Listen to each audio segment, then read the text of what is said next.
Magandang umaga, brothers and sisters in Christ. Welcome po sa ating morning devotion, ang Tilaok.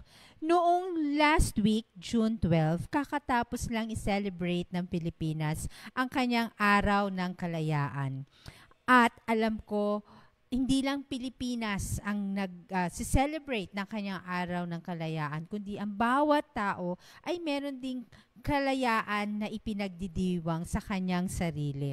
Ano nga ba ang kahulugan ng kalayaan? Sabi, ang kalayaan ay ang pagkakaroon ng karapatan para magsalita, kumilos o ipahayag ang anumang kanyang nararamdaman nang walang pumipigil sa kanya. So sa madaling salita, walang hadlang sa kanyang nais.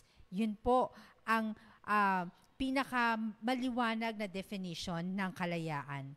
Our devotion this morning will help us realize the freedom that the Lord Jesus Christ gave to each one of us. And ang salita po na ating pagbubulayan ngayong umaga ay mula sa Romans 12 verse 10. Sabi po doon, love each other as brothers and sisters and honor others more than you do yourself. Manalangin po tayo. Hallelujah, Lord Jesus. Lord, samahan mo po kaming muli sa araw na to sa pagbubulay ng iyong salita. Salamat na pinalaya mo kami sa anumang gapos ng aming kasalanan, sa gapos ng mga gumugulo sa aming isipan. At ngayong umaga, tulungan mo kami na mapahalagahan po namin ang kalayaan na ipinagkaloob mo po sa bawat isa sa amin. Open our hearts, open our minds, O Lord, at tulungan mo kami na maisakatuparan po namin ang iyong salita sa aming mga buhay. Marami pong salamat. In Jesus' name, Amen. Sa umpisa pa lang, God gave us freedom. Meron tayong kalayaan. Binigyan tayo ng Diyos ng kalayaan. Ibinigay niya ang lahat ng ating mga pangangailangan. Ibinigay niya ang lahat ng pangangailangan ni Adam at ni Eve. Kung inyo pong babalikan ang istorya ng creation sa Book of Genesis. Binigay niya ang lahat ng pangangailangan ni Adam and Eve in the pursuit of their daily living. He allowed them also to make their own choices. Kaso, naging palpak ang paggawa ng desisyon nung dalawa, ni Adam at ni Eve. Kaya ano po ang nangyari? Sila ay nagkasala at nadamay tayo sa naging kaparusahan sa kanila. Aware po ba tayo na we are abusing? Are you aware that you are abusing your freedom? Ayaw mong mapagsabihan. Pero para sa iyo, ito ay pakikialam kung ikaw ay mapagsabihan sa iyong mga ginagawa, sa iyong mga ikinikilos. Hindi ka rin pwedeng tignan. Hindi ka pwedeng mautusan. Hindi ka pwedeng punahin sa mga mali mong gawa. Para sa akin, in today's generation, freedom is the most abused word and decision. Bukang bibig ito ng lahat. Kalayaan ang sinisigaw ng bawat mamamayan, hindi lang dito sa Pilipinas, kundi sa buong mundo, sa ang parte ka man ng mundo. Sinisigaw nila ang pagkakaroon ng kalayaan or freedom. Kalayaan din ang sinisigaw ng bawat individual na ayaw ma-judge ang kanilang mga kapwa. Pati na rin ang ating mga youth, ang mga kabataan natin ngayon. Kalayaan ang kanilang hinihiling at sinisigaw. Are you aware then na ang freedom na hinihingi mo is a choice that could affect the people around you? It can harm your family, your relatives, your friends, and your loved ones. Look what happened to Adam and Eve. They abused their freedom by disobeying God's command na kainin yung bunga ng puno ng mabuti at masama. At ano ang nangyari sa kanilang pagsaway? Diba nagkaroon ng separation from God at nagkaroon ng mga pagdurusa o suffering na hindi lang sila ang nakaranas kundi umabot pa sa atin. That is the reason kung bakit tayo ipinalalahanan ng Romans 12 verse 10 para hindi umiral ang pagiging makasarili natin at maging careful tayo sa mga choices na gagawin natin in the future. Pero meron akong gustong bigyan ng diin dito sa Romans 12 verse 10. Ang sabi doon, yung dalawang focus na gusto kong bigyan ng diin ay una, love each other as brothers and sisters. Kung babasahin natin sa ibang Bible version, tinatawag itong brotherly affection. Ang brotherly affection is an affection with long familiarity and deep bonds. So malalim ang samahan. This is more than casual friendship na merong commitment sa bawat isa at hindi lang basta commitment kundi merong spiritual growth. It means choosing to love, forgive, and serve one another daily with patience and understanding. So if you have brotherly love, magiging mas careful ka sa pag-enjoy ng iyong freedom.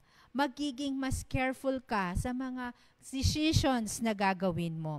You will think of the people around you. Kasi malalim nga yung samahan Malalim yung pagmamalasakit mo para sa iyong kapwa.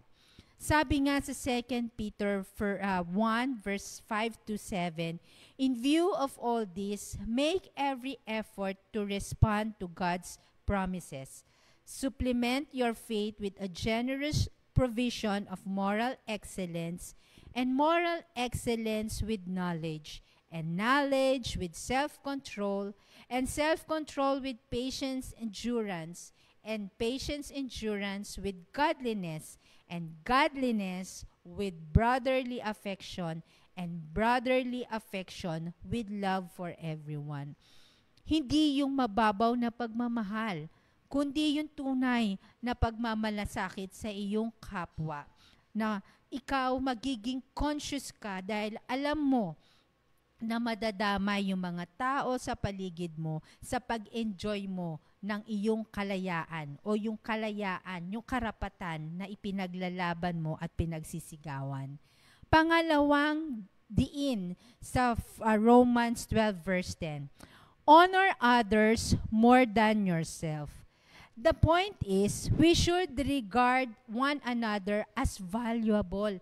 Ang bawat isa sa atin, ang lahat sa atin ay merong halaga at importante. Hindi lang ikaw, kapatid.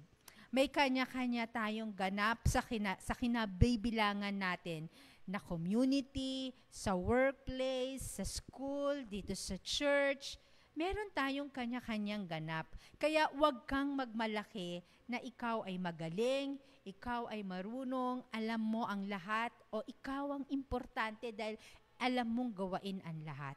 Kundi ang bawat isa sa atin ay may importansya sa ating ginagalawan. You can be dispensable anytime. So, mas maganda, kapatid, that we see the value of other people and not just yourself. Hindi lang ikaw parati ang titignan mo. They also deserve, the other people, the people around you also deserve the same honor and respect na ibinibigay nila sa'yo.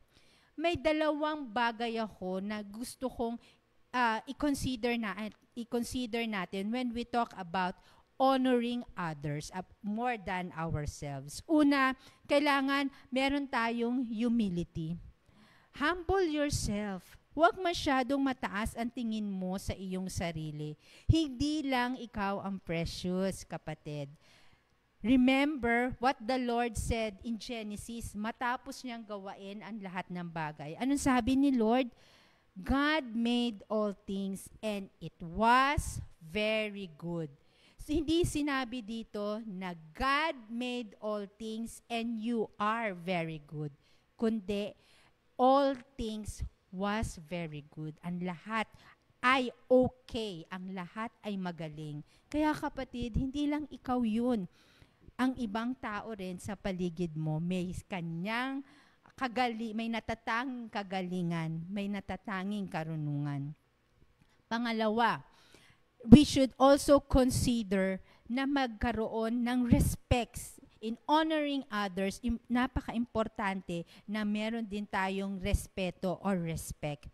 Having due regard sa feelings, wishes, rights, beliefs, and tradition ng ibang tao. Diba? Ang pagre-respeto sa kanila, pagbibigay respeto sa kanila yun, kung ano sila, kung tatanggapin mo sila, pero it doesn't mean na you will tolerate them. Ba? Meron lang tayong kanya-kanyang kaparaanan to excel, kaya irespeto mo yun. Sabi nga sa 1 Peter 2 verse 17, honor everyone, love the brotherhood, fear God, honor the emperor. So honor means to estimate with value, accord recognition, and show appreciation. Hindi lang ikaw, kapatid, pati yung ibang mga tao, bigyan mo sila ng pahalaga. Ang kalayaan na sinasabi sa verse natin today is having freedom from sin of selfishness. Napansin niyo ba, kapatid? Kasi parang tumutukoy lahat yung Romans 12:10, paalala sa atin para i-correct natin yung ating mga sarili from the sin of selfishness. Sabi nga sa Great Commandment, if you will remember what the Great Commandment is, love God and love people. Leading a life of service and love for others. Leading a life for others and a life of service. Forgetting about ourselves and considering the people around us, especially our loved one. Kaya mga kapatid, this morning, let us pray that we truly love each other, respect others above ourselves, and to live through kindness and helpfulness to one another. Hindi lang ikaw ang magaling, kapatid. Manalangin po tayo. Hallelujah. Hallelujah, hallelujah, Lord Jesus. Panginoong Jesus, we thank you for all the opportunities and chances na ibinibigay mo po sa amin. Hindi po kami perfecto, Lord, pero salamat sa paalala mo sa amin ngayong umaga. Maaring, Panginoon, hindi namin napapansin sa aming mga sarili na we only think about ourselves. Napaka-self-centered namin, O Lord God. Patawad po, Panginoon, that we highly think of ourselves na akala namin okay na po yun na pinakikisamahan namin ng maayos yung mga tao sa paligid namin. But thank you, O Lord God, for the reminder that loving others is serving them, O Lord God Jesus. Kaya, Panginoong Jesus, pakalinisin mo ang aming mga dealings sa mga tao nakapaligid sa amin every day. Tulungan mo kami, Panginoon, na disregard namin yung aming mga sarili. Imbis, Panginoon, na tignan yung aming mga sariling kakayahan, Lord, ma-appreciate po namin yung aming mga kapwa sa paligid. Maging mas careful kami, Panginoon, sa mga pag-exercise ng kalayaan na pinaglalaban po ng bawat isa sa amin. Lord God, tulungan mo kami na itong kalayaan na ipinagkaloob mo sa amin, hindi lang pala, Lord, sa mga choices na gagawain namin, kundi, Panginoon, ganun din po sa pag-manage ng aming mga sarili, pag-manage ng aming emotion, pag-manage ng aming mga behavior, oh God. Lord, we always pray that you will bless, that you will use us as a blessing to others, Panginoon. Pero eto naman po pala, hindi namin napapansin, oh Lord God, na hindi pala totoo yung pagmamalasakit na ipinapakita namin sa aming kapwa. Dahil ang tunay na pagmamalasakit, O Lord God Jesus, ay yung pagiging maingat sa aming mga pagkilos sa mga desisyon na gagawain namin na maari makaapekto sa iba, O Lord God. Tulungan mo kami, always guide us, O Lord, in all of our dealings.